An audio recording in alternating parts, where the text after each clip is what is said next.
Hey guys, welcome back once again. As you can see a program on your screen, you have to find error or output of this program. So start guessing. Your time start now.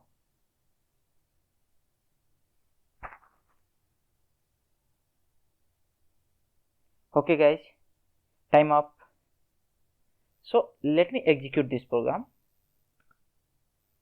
and I am getting here 1. So the value of j is 1. So let me go through the code. So as you can see, the I is initialized with 10 and j is initialized with 0. Okay, now come to the line number 7. If I, that means this value is going to be 10.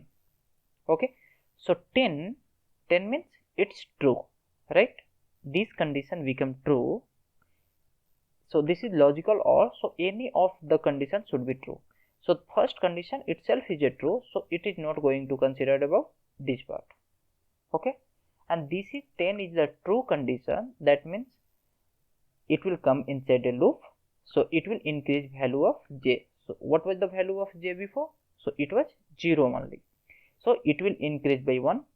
So now it will be become 1. So that's why it's printing here the value of j equal to 1. Okay, so you have to remember one thing.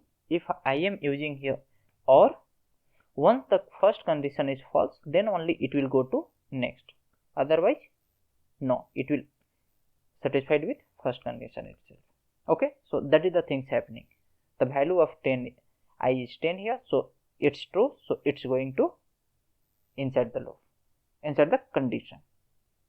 Okay, so thank you guys. Do like, share and subscribe. See you in next video.